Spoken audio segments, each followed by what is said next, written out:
To be here. I remember my very first event in this profession. Obviously, this is the North American launch, so pretty much everybody, this is your first event.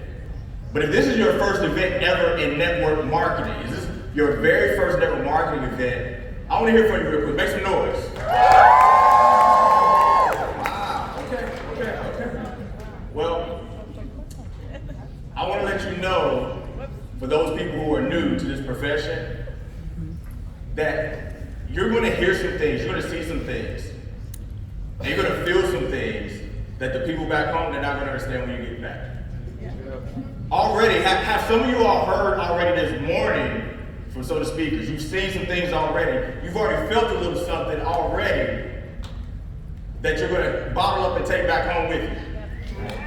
Yeah? Well, my aim is to add just a little more to that over the time that we have together. And there'll be times where I ramp my rate of speech up to probably about 1,000 words per minute. So you're not going to be able to retain it all.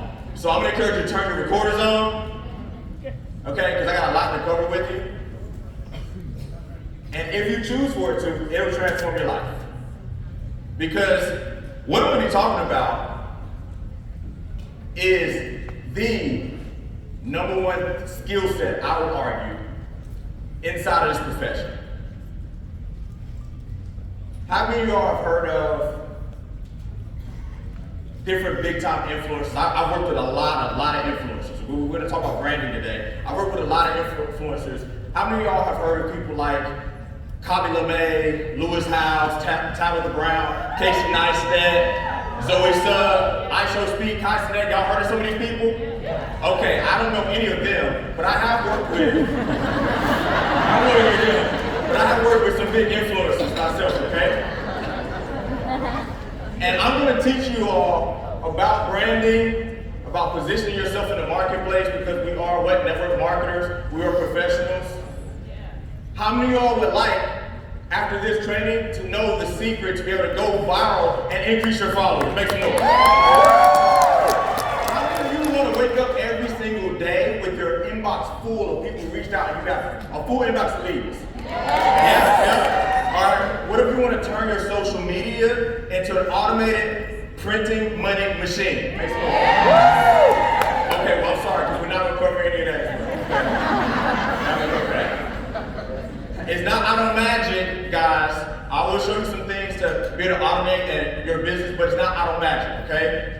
We're going to talk about branding because, again, I believe this is very, very central and important to building a big, big business. So, we have to start with the basics. I'm going to give you the fundamentals today, okay? What is a brand?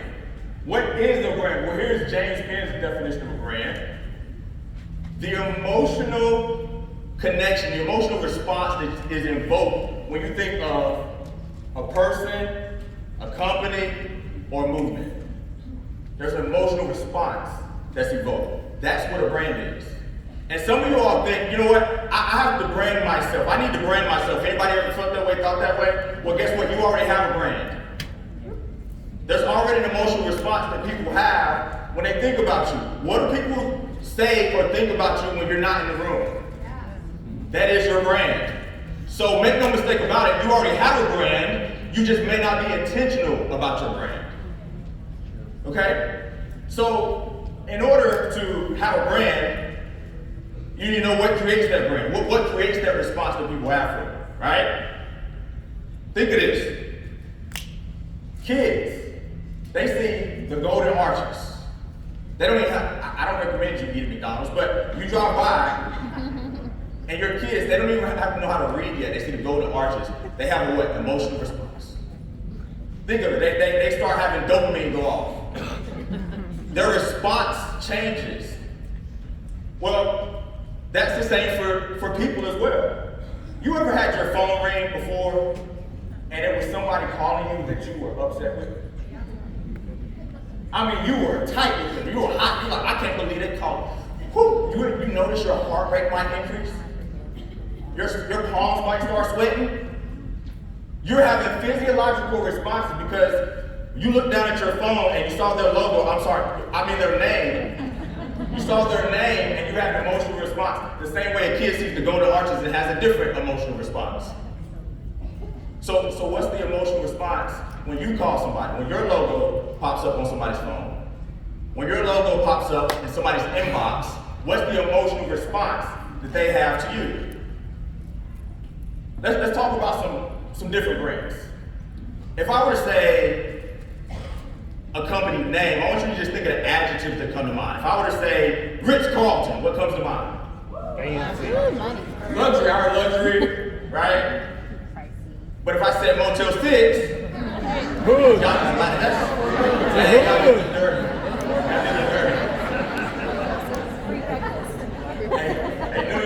no. Take Motel 6 off the platform, okay? Just simply on Motel 6. They don't like that. If I said another brand, if I said Mercedes, what comes to mind? Right? There's certain adjectives that come to mind with that. But if I were to say Hyundai, affordable, I heard affordable, right? You didn't say that when you thought Mercedes. This is what your brand. What creates the brand though? What creates the brand? The thing that creates the brand is marketing. People use marketing and branding interchangeably as if they're synonyms. They are not. The brand is what? The emotional response. Marketing is what creates the brand. So, what is marketing? Here's James Penn's definition of marketing. Marketing is managing people's perception. Marketing is simply managing people's perception. Now, you are in the profession of network marketing. I ask people often, what's the most important word in network marketing? Work. Some people say work. I've heard that before, right? You got to work. I've heard some people say network because your network equals, right? We have all the little cute sayings, right? Network. I would make the argument that marketing is the most important word in network marketing. Because we call it multi-level marketing, network marketing, relationship marketing, social marketing. What's the common denominator? Marketing. I have known people to work really hard in this business and not succeed. Have you ever seen it? Yeah. I've known people who have tremendous networks and not do well in this business. Have you ever seen it? I have never seen somebody have a tremendous marketing skill set and not get results. I've never seen it. This is how powerful marketing is. The problem though is network marketing is saturated by people who have no clue how to market or promote. Network marketing is a profession of marketing and promotion, saturated by people who have no clue how to market or promote. This is not a bad thing. We're just going to equip you so you don't have to fall in that category. Matter of fact, real quick, if you are a teacher or you're in the education profession, make some noise. Okay. If you are a blue collar worker, let me hear from you. Okay, if you work in customer service or some type of hospitality or wait staff or something along that line where you serve people, let me hear you make some noise. Okay, so my point is this profession is filled of teachers and customer service reps, or you're a mechanic. You may not necessarily be the best marketer. So what happens is we have a professional marketing promotion that attracts people from all walks of life, and then you do what you think marketing is. And it may come off amateurish. And then people wonder why network marketing gets a bad rap. But guess what? We're going to change some things right now in this training, where with this company, right, you're going to be equipped to know how to have a professional brand, how to market in a way that does not repel people, all right? So, you already saw it, Russell Brunson. Listen, I recruited some help. Because when it comes to marketing, some of y'all familiar with Russell Brunson? Yeah. Okay, for those who are not, Russell Brunson currently holds the world record for selling the most from stage in 60 minutes. He sold $3 million from stage in 60 minutes. That's the current world record, and I believe that's going to be changed really, really soon. Because records are meant to be broken. But as of right now, he has the world record. He also wrote a trilogy of books, .com Secrets, Expert Secrets, Traffic Secrets. I've studied under Russell Brunson for a long time. Okay? Matter of fact, I saw him at an event for the first time in person a couple years ago in Salt Lake City. And just, 2 months ago, back in December, I got a chance to see him at Air Warriors Go Pro again. And And I said, I can't pass up the opportunity to like actually connect and meet with him. So I recruited some help to talk to you all about marketing today. So if you would, please help me welcome, give a warm welcome to Mr. Russell Brunson.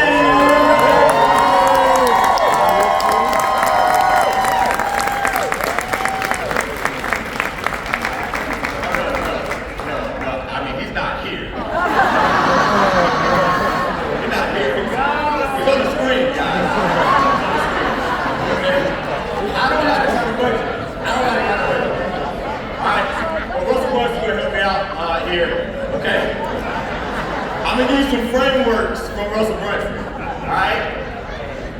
Every step, listen. I got a couple more surprises on this thing, all right? Russell Brunson, listen. Everybody say frameworks. Frameworks. I'm just gonna give you a couple frameworks to operate in marketing, okay? Russell Brunson, he talks about hook, story, offer. When you're marketing, the first thing you do is you put a hook out there, then you tell a story, and then you make an offer. Because facts tell, stories sell, but before you get straight into your story, you want to first get the person on the hook. Okay? Every step in the marketing process, the only purpose of that step is to get them to the next step.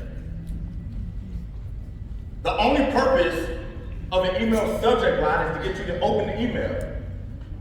The only reason for a headline is to get you to read the subheadline. The only reason for the subheadline is to get you to read the first paragraph. The first paragraph gets you to buy into reading the full story. Does that make sense? Now, inside of hook, story, offer, guess what? There's a mini hook, story, offer inside of each stage. Right? So on your hook might be a caption or a video that you post. And the video may tell a story. And then you have a call to action at the end. That's the offer. And that offer might be DM or inbox me for our private virtual showcase that we're going to do. So that's an offer, you see? But guess what? Inside of the hook, there's also a hook, story, offer. Inside of the story, there's a hook, story, offer. Inside of the offer, there's a hook, story, offer. Let me break it down for you. The hook is what? The caption. When I start my caption, the beginning of my caption has to be a hook. And then there's a story inside of the caption, and then there's an offer inside of the caption that says, watch the video. That's the offer. That's the hook, story, offer inside of the hook. Then inside of the story, the video. Your video has to get their attention in the first 5 seconds. There's video hooks, there's caption hooks, there are different hooks inside of the story. But you gotta hook them, then tell your story in the video, and then in the video, you might have an offer. That offer might be link in bio. Wherever you're sending them, then you're sending them to the actual offer, right? The link. And you see the beautiful landing page that we have. Guess what they have? A hook, great headline, beautiful video at the top. Has a story throughout the page, and then the offer, right? Y'all see those VIP pages or the different web pages we have on our portal? It has hook, story, offer. So that's a framework. Another framework that Russell Brunson talks about is in his book, Expert Secrets. He talks about creating a movement. How would you guys like to create a movement? Woo! Listen, let's see who can be mature for a second. I'm going to talk about a couple movements. Okay? This is not an endorsement of any movements, but I'm just going to talk about some movements so you can understand that every movement has some of the same elements. It has a charismatic leader or attractive character. It has a cause. It has a cause for a thought of a new future. And this creates your culture, a cult following, right? But you also have to have a third element, and that is a new opportunity. People don't want a better old life, they want a new life. So every one of these movements, it doesn't matter if we're talking about Trump and MAGA, if we're talking about Obama and hope and change, it doesn't matter if we're talking about MLK with civil rights, if we're talking about Hitler, Gandhi, or Yeshua, it doesn't matter. To their audience, they are an attractive character. They have a cause and a vision of a different type of future, and they have a new way of approaching that. Whether that's drain the swamp, whether that is nonviolent civil disobedience, or whether it's a new covenant. It's something new. They're coming with a new vehicle. Does that make sense? This is how you create a movement. It's a framework. Everybody say framework. Framework. I'm going to give you another framework from Billie Jean, who is marketing. Emotion, logic, urgency. Emotion, logic, urgency. People make decisions based off emotion, they back it up with logic. You think you're logical. I'm just logical. I make decisions. No, you're not. No, you're not. You make decisions based off emotion, you back it up with logic. Some of y'all, I know some of y'all resist me right now saying, no, I'm logical. Let me ask you a question. Have you ever kissed anybody? There's no logical reason for you to put your tongue in another wrong way. Why do you do it? Why do you do it? It just feels right. It just feels right. Right? It's emotion. You need emotion and logic. People make decisions based on emotion, they back it up with logic. So if you don't have any emotion and feeling in your offer, you're not going to make any conversions. If you have logic only, you do not convert people. But if it's emotion only, you convert people, but they have buyer's remorse. You ever got to have an emotional purchase before? You were staying up at 2, 3 o'clock in the morning watching QVC, like next morning, you're like, well, I didn't need no toaster. You made emotional decisions, but it wasn't logical, right? So you need emotion, logic, and then sense of what? Urgency. If people think they can save it and come back later and they don't have to take action now, if I can always take action later, I don't have to take action right now. So this actually maps right on to the hook story offer. That framework right maps on. So listen, the marketing formula I want to give to you is based off the fact that human beings are very, very predictable. Okay? They're motivated by 2 things and 2 things only. The gain of pleasure and the avoidance of pain. That's it. Which one do you think is a strong motivator? Avoidance of pain by far. So once we know that, then the marketing formula is simple. It is identify the pain, agitate the pain, offer the solution. That's it. Nobody who bought a drill wanted a drill. Everybody who bought a drill wanted a hole.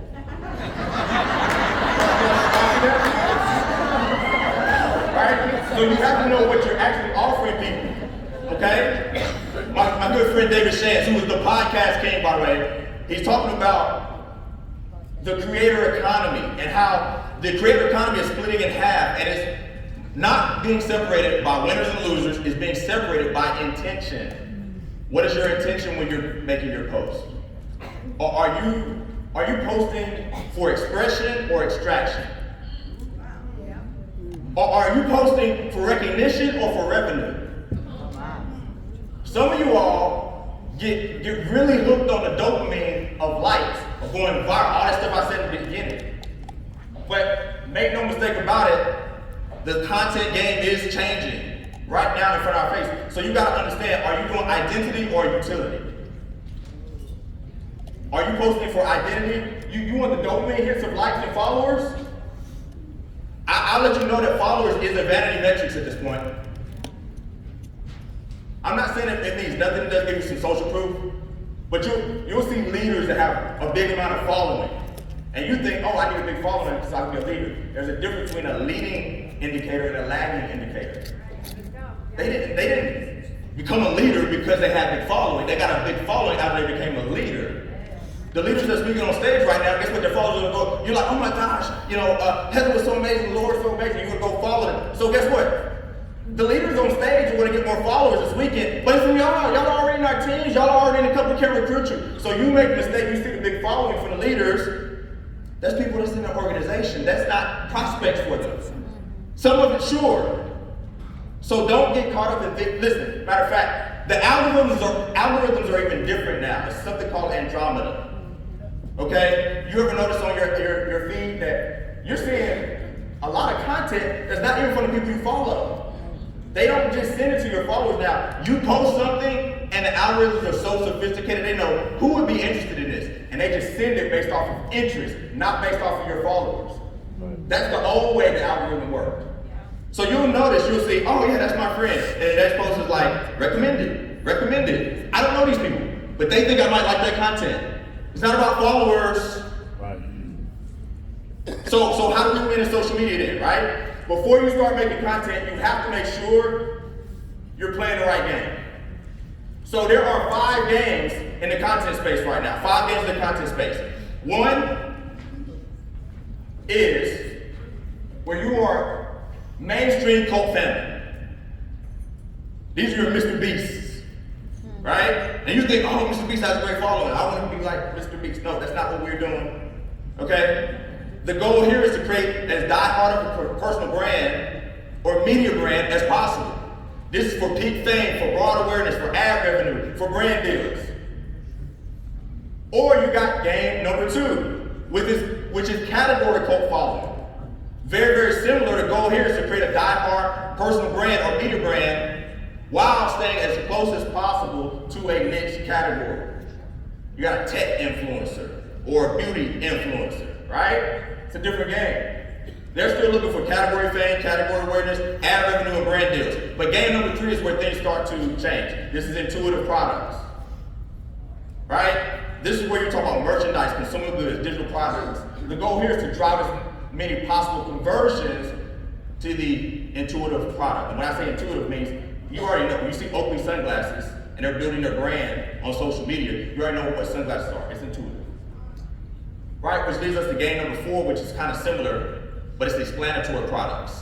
Same thing, to drive as many possible conversions as you can, but you have to explain it. These merchandise, consumer goods, and digital products aren't necessarily intuitive. Kind of like what? Travel Advantage. I don't understand why I pay a subscription. I can go to the other site and not pay anything. Oh, well, let me explain to you the value proposition, right? Or game number 5, which is authority building. The goal here is to gain deep trust and establish expertise, extreme depth, and narrow focus. This facilitates sales off platform when your authority as an expert is very, very high. It helps conversion of somebody becoming like a lifestyle ambassador. When you've built a brand through your intentional marketing with these frameworks that positions you as somebody who can help people win. When they look at you and your brand, their emotional response when they see you in their inbox, their emotional response when they see your logo on their phone is like, oh, they're a winner. Imagine having a brand so strong that people would say yes to you before they even know what you're offering. If Russell Brunson called you up and said, hey, I'm working on a big project and I somehow got your contact, would you like to work with me on it? You'd be like, yeah, that'd be awesome. You don't even know what he's talking about yet. That's authority, right? So, you gotta understand prospecting versus marketing, okay? Prospecting is when you reach out to people first. Marketing is when they reach out to you first. Prospecting is you reaching out, you're making a list, you reach out to people. Marketing is when you position yourself in the marketplace where people who are looking to find you. But you can play a little inception trick on them. Inception, you plant an idea in their mind. Your marketing is so great at authority building that they like your posts, they comment, and then you get in their inbox and say, hey, I see that you responded to my post, and now I can start prospecting. But by me saying, hey, I saw you responded to my post, it almost positions in their mind like you reached out to me. I'm only coming to you. So now when you get better at content from an authority building standpoint, and people just like and comment, because you're not pitching, you're just positioning yourself as an authority, people respond to that, right? So in the beginning, it's going to be 90% prospecting and 10% marketing. It's going to be more of you reaching out. Over time, you can transition that to 80-20, right? To 60-40. One point, it might get 50-50. And then eventually, you might get to 80-20 where most of your business is coming from people reaching out, they know you, but you're still going to do some prospecting, okay? But it's a process over what? Time. You're going out to prospect. That's why I said, oh, I want to go viral. No, that's not what we're talking about today. You still got to prospect. Marketing is going to help that prospecting up, right? So, you got to talk to who you're talking to. You can't sell a steak to a vegetarian. Okay? If you're talking to everyone, you're talking to no one. Who is your market? You got to develop an avatar. Because people do business with you, not when they feel like they understand you, but they do business with you when they feel like you understand them. Right? Who resonates with you? Start with your former self. Like, what was your position before you got involved in this opportunity? What were you looking for? There are tons of more people out there that are like you. Here's a one-sentence persuasion course People will do anything for those who encourage their dreams, justify their fears, their failures, allay their fears, confirm their suspicions, and help them throw rocks at their enemies. Right? So, what are your dreams? What are your failures? What are your fears? What are your suspicions? What are your enemies to you succeeding? Because the more inner work you do, the more you can change your outer world. Everyone has thoughts about dreams, about goals, about failures, about fears. Everybody has thoughts, but not everybody knows how to think. There's a difference in having thoughts and thinking. You ever feel like, I just can't think clearly, my body's just going. You're having thoughts racing, but you feel like you just can't think? Well, how do you get better at thinking? You get better at thinking by doing the same thing you would do to get better at anything else. You would devote more time to it. If you want to get better at golf, you play more time, spend more time playing golf. If you want to get better at instrument, you spend more time playing that instrument. If you want to get better at thinking, devote more time to thinking. Let me look at your calendar. How much time do you have devoted there to thinking about your dreams, about your failures, about your fears, about your suspicions, about your enemies? Everyone has thoughts, but not everybody knows how to think. And here's what matters. Y'all got some value so far? Yes. Well, guess what? Guess what? In my last couple minutes, I'm actually about to give you the real training. Because all that stuff is stuff I really had to do. Because if I said I was going to talk to you about branding and I didn't talk about marketing and the game and stuff, y'all would be like, man, that wasn't about branding. But now I'm about to talk to you about what really matters. What really matters. The core 7 inner framework. It's not Russell Brunson, it's not Billie Jean, not Cal Calloway, it's not David Shank, this is James Penn. Okay? You need clarity. You need clarity. Because if you don't have clarity, you can't move forward. Not with confidence. If you're in a room that's dark, you can't see, you get out of bed at night, are you walking with confidence? You don't want to stub that toe, right? You need clarity. But after you get clarity, because I thought for a long time, I just need some clarity on where to go and what to do. If I can just get some clarity, I need some clarity. And so I knew that because if I had clarity, I could walk with more courage.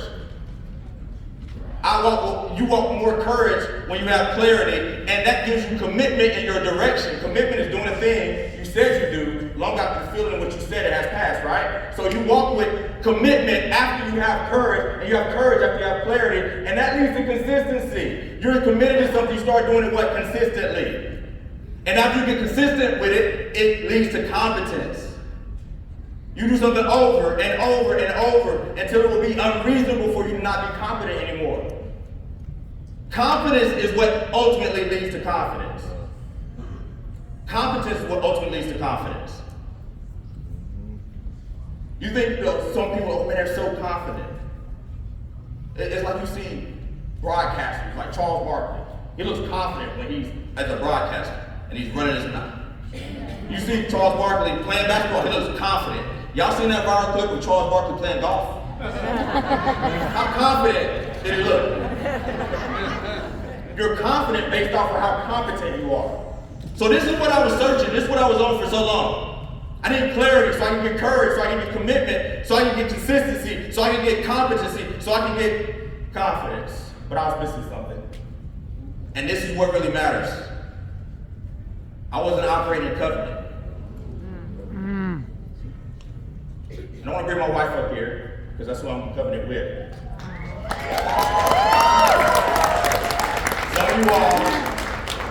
Some of you all, I've heard my wife on the Global Connection call last week. She's amazing. Yeah, she's amazing. And if you haven't, you can go back and watch the recording. But we were looking for clarity for so long, right? And then we realized that we needed confidence, but we needed covenant. And covenant, if you're wondering what that is covenant is you saying to whatever you believe in. For us, that's Yehovah Elohim B'Hashem Yahshua HaMashiach.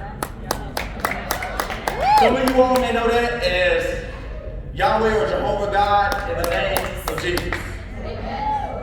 But we had to get in what covenant first to say, whatever you want us to do, that's what we're going to do. Without even knowing what it is yet. That's covenant. You ever played the game when you were a kid? Hey, if I tell you a secret, you promise not to tell nobody? And you're like, yeah. You don't even know what the secret is yet, and you already agreed. That's covenant. Some of you guys make the mistake to think that your strong human will was given to you for you to do what you want with it, and you have the right to do what you want with it. But there's something bigger than you that has an assignment for you that wants you to do something with your strong will. And covenant is making the decision that whatever it is you want me to do, I'm going to do it. That moves from success to significance. Significance is adding value to yourself. Success is adding value to yourself. Significance is about adding value to others. And when you get a covenant and live a significant life, I'm going to do whatever you want me to do to serve people, to help people. Yes. Understand that other people's blessings attached to your decision. You got to make a decision. You have an obligation to win. You have a duty to win. Some of you're the only person in your family that can change your family's generation and family tree. Right? You got to plant the tree today for somebody else to live in the shade tomorrow. So I need you to decide. I need you to decide. And when you think of decide, that means something else is cut off. Listen to the suffix side. Decide, homicide, suicide, pesticide, genocide. Something dies.